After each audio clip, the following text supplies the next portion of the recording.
ಮೊದಲಿಗೆ ಸಮಸ್ತ ನಾಗರಿಕರಿಗೆ ರಂಜಾನ್ ಹಬ್ಬದ ಶುಭಾಶಯಗಳು.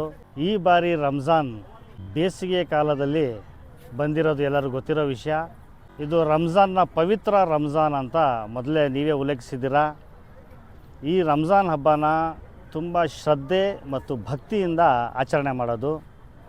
ನಮ್ಮ ಇಸ್ಲಾಂ ಧರ್ಮದ 5 ಸ್ತಂಭಗಳು ಏನಿದೆ, ಕಲ್ಮಾ, ನಮಾಜ್, ರೋಜಾ, ಝಕಾತ್, ಹಜ್ ಅಂತ, ಈ ರಂಜಾನ್ ತಿಂಗಳಲ್ಲಿ 3 ಸ್ತಂಭಗಳನ್ನು ನಾವು ಆಚರಣೆ ಮಾಡ್ತೀವಿ.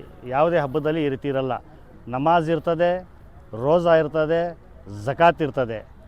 ಈ ಬಾರಿ ಉಪವಾಸ ಇದ್ದಿದ್ದು ಜನರಲ್ಲಿ ದೇವ್ರ ಕಡೆಯಿಂದ ಒಂದು ರೀತಿ ಪರೀಕ್ಷೆ ಅಂತಲೇ ನಾವು ತಿಳ್ಕೊಂಡಿದ್ದೀವಿ. ಆ ಪರೀಕ್ಷೆಯಲ್ಲಿ ದೇವರು ನಮ್ಮ ಮೇಲೆ ಕರುಣೆ ಇಟ್ಟು ಎಲ್ಲರಿಗೂ ಪಾಸ್ ಮಾಡಿದ್ದಾನೆ. 30 ದಿನ ಯಾವ ರೀತಿ ಕಳೀತು ಅಂತ ತುಂಬ ಕಠಿಣವಾದ ದಿನಗಳು ಈ ಸತಿ ನಡೆದಿರೋದು. ಆದ್ರೂ ಶ್ರದ್ಧೆ ಭಕ್ತಿ ಮುಂದೆ ಈ ಬೇಸಿಗೆ, ಈ ಬಿಸಿಲು ಏನು ಮಾಡೋಕ್ಕಾಗಲಿಲ್ಲ. ಜನರ ವಿಶ್ವಾಸನ ಕಮ್ಮಿ ಮಾಡೋಕ್ಕಾಗಲಿಲ್ಲ. ಅದೇ ಶ್ರದ್ಧಾ ಭಕ್ತಿಯಿಂದ ಪವಿತ್ರ ರಂಜಾನ್ನ ಎಲ್ಲರೂ ಆಚರಿಸಿದರು. ವಿಶೇಷವಾಗಿ ಈ ಬಿಸಿಲು ಕಮ್ಮಿ ಆಗೋದಕ್ಕೋಸ್ಕರ ಮತ್ತು ಮಳೆಗೋಸ್ಕರ ವಿಶೇಷವಾದಂಥ ಪ್ರಾರ್ಥನೆಗಳು ಸಲ್ಲಿಸಿದ್ದೀವಿ. ದೇಶದಲ್ಲಿ ಶಾಂತಿ ಸೌಹಾರ್ದತೆ ಇರಬೇಕು ಅಂತ ಅದ್ರ ಬಗ್ಗೆನೂ ಎಲ್ಲ ಸಾವಿರಾರು ಜನ ಒಕ್ಕೊರಲ ಮನಸ್ಸಿನಿಂದ ಪ್ರಾರ್ಥನೆ ಮಾಡಿದ್ದೀವಿ. ದೇವರು ನಮ್ಮ ಪ್ರಾರ್ಥನೆಯನ್ನು ಕೇಳಿ ತಥಾಸ್ತು ಅಂತ ಹೇಳಿರ್ತಾನೆ ಅಂತ ನಮ್ಮ ನಂಬಿಕೆ. ಮುಂದಿನ ದಿನಗಳಲ್ಲಿ ದೇಶದಲ್ಲಿ ಒಳ್ಳೆಯ ವಾತಾವರಣ ಬರ್ತದೆ. ಮಳೆ ವಿಶೇಷವಾಗಿ ಒಳ್ಳೆ ಮಳೆ ಆಗ್ತದೆ ಅಂತ ನಾವು ನಂಬಿದ್ದೀವಿ.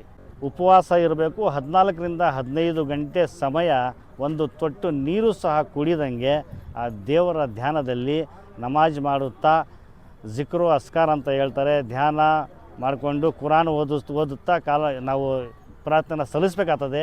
ಎಲ್ಲ ಮುಸ್ಲಿಂ ಬಾಂಧವರಲ್ಲಿ ನಾನು ವಿಶೇಷವಾಗಿ ಮನವಿ ಮಾಡೋದು ಏನೆಂದರೆ, ಎಲ್ಲ ಬಡವರು, ವಿಧವೆಯರು, ನಿರ್ಗತಿಕರು ಇಂಥವ್ರಿಗೆಲ್ಲ ತಮ್ಮ ಕೈಯಲ್ಲಿ ಆದಷ್ಟು ಸಹಾಯನ ಮಾಡಿ ತಮ್ಮ ಝಕಾತ್, ಫಿತ್ರಾ, ಸತ್ಕಾನ ಅವ್ರಿಗೆ ತಲುಪಿಸಿ ಅವ್ರನ್ನ ನಮ್ಮ ಜೊತೆಗೆ ತಗೊಂಡು ಈ ಹಬ್ಬನ, ಯಾಕಂದರೆ ನಮ್ಮಲ್ಲಿ ಭೇದ ಭಾವ ಇಲ್ಲ, ಒಂದೇ ಲೈನಲ್ಲಿ ಎಲ್ಲ ನಿಂತ್ಕೊಂಡು ನಮ್ಮ ನಮಾಜ್ ಮಾಡೋದು. ದೇವ್ರ ಮುಂದೆ ದೊಡ್ಡವರು ಚಿಕ್ಕವರು ಯಾರೂ ಇಲ್ಲ.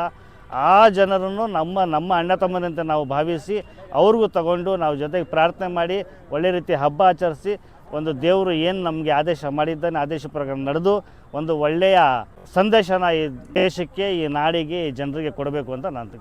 ಉಪವಾಸ ಯಾಕೆ ಜಾರಿ ಆಯಿತು ಅಂತ ಹೇಳಿದರೆ, ಹಸಿವಿನ ಬಗ್ಗೆ ಮನುಷ್ಯನಿಗೆ ಜ್ಞಾನ ಇರಲಿ ಅಂತ. ಹಸಿವು ಏನು ಅಂತ ಮನುಷ್ಯ ತಿಳ್ಕೋಬೇಕು.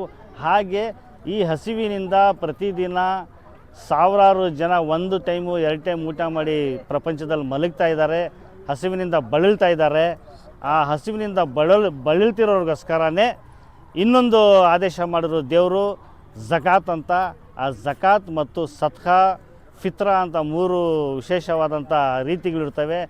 ತಮ್ಮಲ್ಲಿರುವ ಅತಿ ಹೆಚ್ಚು ಹಣದಿಂದ 1-2.5% ಝಕಾತ್ ತೆಗೆದು ದಾನ ಮತ್ತು ಹಸಿವು ಈ ಎರಡರ ಪರಿಚಯ ಆಗೋದಕ್ಕೋಸ್ಕರ ಈ ರಂಜಾನ್ ತಿಂಗಳಲ್ಲಿ ಈ ಉಪವಾಸ, ರೋಜಾ ಮತ್ತು ಝಕಾತನ್ನು ನಮ್ಮ ಮೇಲೆ ದೇವರು ಫರ್ಜ್ ಮಾಡಿದ್ದಾನೆ.